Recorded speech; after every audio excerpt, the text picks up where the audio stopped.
Good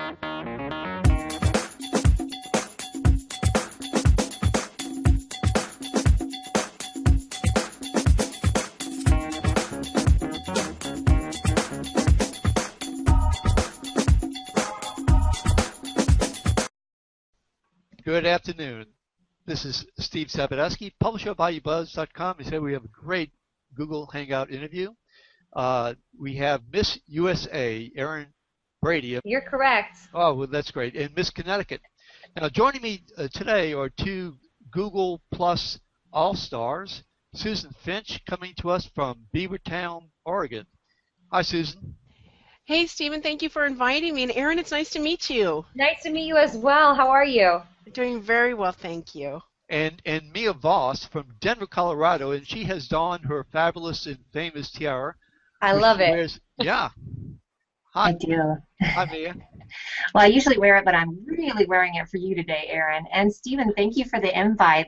When I heard I had the chance to come talk to you, I nerded out and ran right over here to meet you, Erin. It's my pleasure. Now let's move on. Erin has been Miss USA for about a year, and she's coming down to Baton Rouge. Baton Rouge is going to host the pageant this year. We call Baton Rouge the Las Vegas East. It's about 90 miles away from New Orleans. So let me just start the questions, and then I'll turn it over to our lovely ladies. And that is, obviously, Donald Trump, he owns the pageant, as I understand, and is his hair as cute as in person as it looks on TV? It certainly is. I admire the fact that he styles it himself. I think that it takes a true man to be able to style his own hair, and it's kind of his trademark. So I think that it's it kind of has its own mind, and I think it's his trademark. So he owns it, and I got to give him credit. I like how Stephen starts with the gripping question. Yeah. You know, I do my very best. Susan, I know that you got a lot of questions, so go ahead. I do, and I appreciate the time. I did put this out on Facebook to a few friends, and I had a few questions that came your way directly, Erin. Yeah. One came from Cynthia Garofalo, who is a volunteer, and she makes blankets for kids that are ill. And she said, ask her if she's a crafter, or if she isn't, would she like to learn crafting like knitting or quilting, especially to be able to help others in need? I would say absolutely. I actually learned how to crochet from my grandmother. She has a lot. I actually crocheted my own blanket with her. This was when I had a little bit more time on my hands, but I would absolutely love to learn how to knit or quilt. I think the quilting is absolutely beautiful because you can add your own little touch and really personalize the quilts. And then I have a question from my cousin, Bill Remy. Does she have a thing for short, old, balding Mexican guys? His fingers are crossed. You know, I never really thought about it, but Stephen does. That is amazing. You know, sometimes you have to ask, right? And the answer is because you never know what the answer will be. It's like the most popular girl at school. Nobody ever asks her out because they're all thinking she's busy. So right. Ask. So Mia and I have both been reading up and watching videos and learning more about you, and we have just fallen in, total girl crush on you. Mm-hmm. You are a doll, and such a good person inside and out. And I love where you've come from, and you've told your story and parts of it, and how at 17 you moved out to take care of yourself and to give yourself a fresh start, and that was brave. Mm-hmm. And having come from a household, if we want to just dive right into some of these little bit deeper topics. Yeah. Me and I both have some backgrounds that can relate to you and your upbringing. Mm-hmm. And so I've been at both ends, watching what can happen in a house that falls apart, and then watching the older siblings leave. Mm-hmm. And how hard that is. Have you ever talked to your siblings about what it was like for them when you left? I have, actually, and my middle sister moved in with me as soon as she graduated from high school. So her and I have a very amazing relationship. My youngest sister, we've talked to her about it, and because there was a little bit of guilt on my end for not being able to have her live with me as well. But she said she understood, you know, we did what we had to do, and she just said that she missed us, that we missed out on a lot of things that went on in her life because we were trying to take care of ourselves. So there's still, we're kind of rebuilding relationships that we were not able to have through those years that we were trying to make a difference on our own.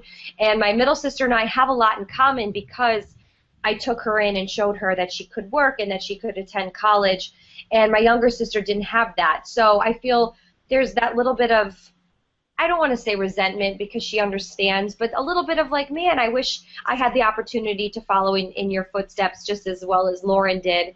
So I think we're in a good place now, though. I think we're 5 years apart, so we have differences whether I moved out or not. But you know, there's a little bit of regret on my end that I wasn't able to have the same relationship with her as I did with my middle sister, but we're making up for it.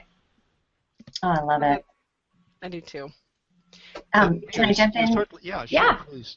Well, and I just wanted to thank you because Stephen had sent us some links, and so we saw an interview that you did when you spoke about this particular issue, and I just loved it because you really empower people to ask questions and to reach out and talk about it.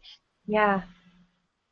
It's such a huge deal that everybody just gets real quiet and they don't want to, the communication level is so key to get that out in there and say, hey, I feel this way, or I feel like I got left behind, or I feel guilty. I have the same thing. I'm the youngest of three, so wow. I'm like Susan. I'm sort of the flip of I was the youngest that got left. My brother and sister left, and it was really tough. And I'll tell you, we did a lot of good, I call it emotional heavy lifting. After my sis and I just get along really well with that, and but we had to kind of dig through some emotional heavy lifting. So I so appreciated that. And I was wondering, when you kind of came out with that, did you get people like us that were like, oh, just feeling like we really related, and it was great to hear that somebody that's doing so well has gotten past that and is willing to talk about it?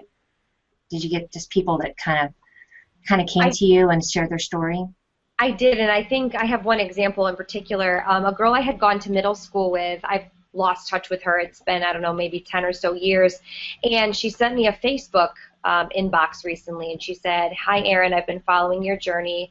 I myself am a recovering addict. I had a heroin addiction, and I just want to say I really admire your courage and your strength to get on with your life and make a difference. And I was crying as I was reading it because I obviously haven't spoken to this girl in 10 or so years, and just to see that I impacted her without even speaking to her was huge. And I've gone to a lot of meetings and conferences at the beginning where I've had people come up to me and say, it's so great to see somebody in your position take a stance on something that is kind of, it's hard to talk about. It's hard. People kind of have a stigma associated with it, and it's really great that you're bringing a new light on it, and you're showing people that you can change and you can break the cycle and just bring awareness. I think that's a lot of what the issue is. People aren't aware that it's a disease and that it's a huge problem and that it's genetic and that it could just as well have happened to me as it did to my parents.